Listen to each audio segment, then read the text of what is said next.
Hello guys, have you all? Welcome back to our channel. జనరల్గా మన daily లైఫ్లో మనం చాలా రకాల వర్డ్స్ అండ్ సెంటెన్సెస్ అనేవి యూజ్ చేస్తూ ఉంటాం కదా. సో అలాంటి వర్డ్స్ అండ్ సెంటెన్సెస్లో నుంచి నేను కొన్ని వర్డ్స్ తీసుకొని వాటికి సంబంధించిన కొన్ని ఎగ్జాంపుల్ సెంటెన్సెస్ అనేవి మీకు క్లియర్గా చెప్తాను. మీరైతే ఈ వీడియోని స్కిప్ చేయకుండా ఎండ్ వరకు చూడడానికి ప్రయత్నించండి. అలాంటి వీడియోస్ నా ఛానల్లో చాలానే ఉన్నాయి, వాటిని కూడా ఒకసారి మీరు ప్లేలిస్ట్లోకి వెళ్ళి చూసేయండి. మీకు ఏమైనా డౌట్స్ ఉంటే డిస్క్రిప్షన్లో నా ఇన్స్టాగ్రామ్ ఐడి అనేది లింక్ ఇచ్చున్నాను, ఒకసారి చెక్ చేయండి. మరెందుకు ఆలస్యం, let's go to the topic. First word, పని పాట లేకుండా తిరగడం. చాలామంది పని పాట లేకుండా తిరుగుతూ ఉంటారు కదా. అంటే ఫర్ ఎగ్జాంపుల్, ఎందుకు నువ్వు పని పాట లేకుండా తిరుగుతున్నావు, లేదా అతను ఎప్పుడు పని పాట లేకుండా తిరుగుతూ ఉంటాడు, లేదా నువ్వు పని పాట లేకుండా ఎందుకు అలా ప్రవర్తిస్తున్నావు. ఇలా పని పాట లేకుండా అనే వర్డ్ని మనం చాలా సందర్భంలో యూజ్ చేస్తూ ఉంటాం కదా. సో ఈ వర్డ్ని తీసుకొని దీనికి సంబంధించిన కొన్ని ఎగ్జాంపుల్ సెంటెన్సెస్ అనేవి చూద్దాం. సో ఫస్ట్ వన్, పని పాట లేకుండా తిరగకు. ఎవరైనా పని పాట లేకుండా తిరుగుతూ ఉన్నట్లయితే ఇలా చెప్తూ ఉంటారు కదా. సో దీన్ని మనం ఇంగ్లీష్లో డోంట్ వాండర్ ఎయిమ్లెస్లీ. డోంట్ వాండర్ ఎయిమ్లెస్లీ అంటే పని పాట లేకుండా తిరగకు అని. అదేవిధంగా నెక్స్ట్ వన్, నువ్వు పని పాట లేకుండా తిరిగితే జాబ్ ఎలా వస్తుంది. అంటే ఏ పని లేకుండా నువ్వు తిరుగుతూ ఉంటే జాబ్ నీకు ఎలా వస్తుంది అని అడగాలనుకున్నప్పుడు, if you wander aimlessly how will you get a job. If you wander aimlessly అంటే వాండర్ అంటే తిరగడం, ఎయిమ్లెస్లీ అంటే పని పాట లేకుండా తిరగడం. So how will you get a job, how will you get a job అంటే నీకు జాబ్ ఎలా వస్తుంది. నువ్వు పని పాట లేకుండా తిరిగితే జాబ్ ఎలా వస్తుంది అనేదాన్ని సింపుల్గా if you wander aimlessly how will you get a job. అదేవిధంగా నెక్స్ట్ వన్, ఇప్పటి వరకు వాళ్ళు పని పాట లేకుండా తిరిగారు. ఇప్పటి వరకు వాళ్ళు పని పాట లేకుండా తిరిగారు అని చెప్పాలనుకున్నప్పుడు, they wandered aimlessly so far అంటే ఇప్పటి వరకు. దే వాండర్డ్ ఎయిమ్లెస్లీ అంటే వాళ్ళు పని పాట లేకుండా తిరిగారు అంటున్నాం కాబట్టి ఇక్కడ మనం పాస్ట్ వర్బ్ అంటే వాండర్డ్. అదేవిధంగా నెక్స్ట్ వన్, వాళ్ళు ఇప్పటికీ పని పాట లేకుండా తిరుగుతున్నారా అంటే ఇంకా తిరుగుతూనే ఉన్నారా పని పాట లేకుండా అని అడగాలనుకున్నప్పుడు, are they still wandering aimlessly. Are they still అంటే వాళ్ళు ఇంకా, వాండరింగ్ ఎయిమ్లెస్లీ అంటే పని పాట లేకుండా.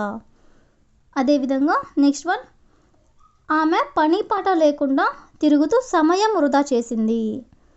ఆమె పని పాట లేకుండా తిరుగుతూ సమయం వృధా చేసింది అని చెప్పాలనుకున్నప్పుడు, she wasted her time by wandering aimlessly.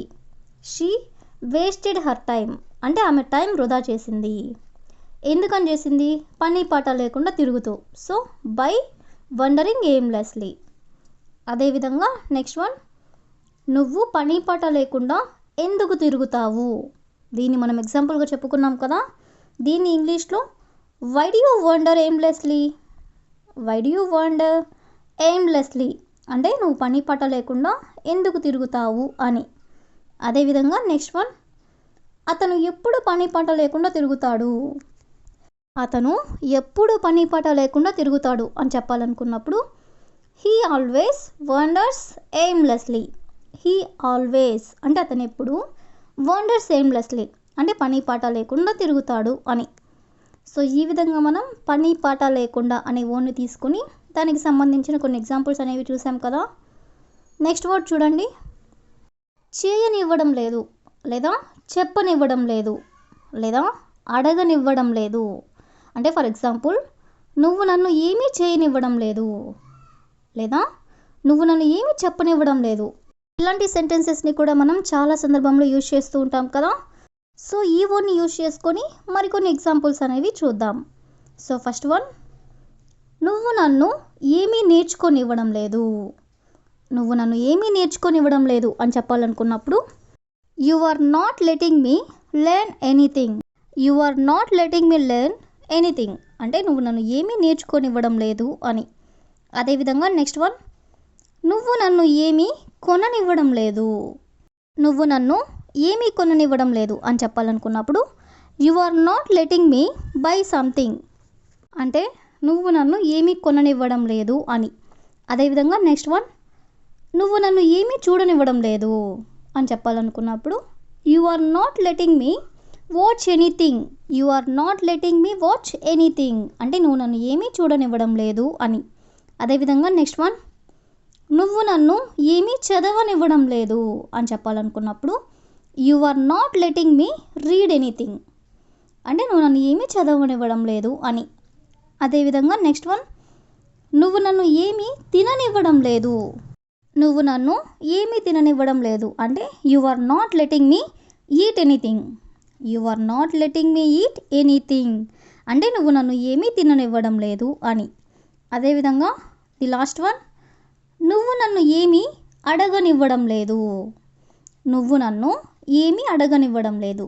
So దీని ఇంగ్లీష్లో you are not letting me ask anything, you are not letting me ask anything, అంటే నువ్వు నన్ను ఏమీ అడగనివ్వడం లేదు అని.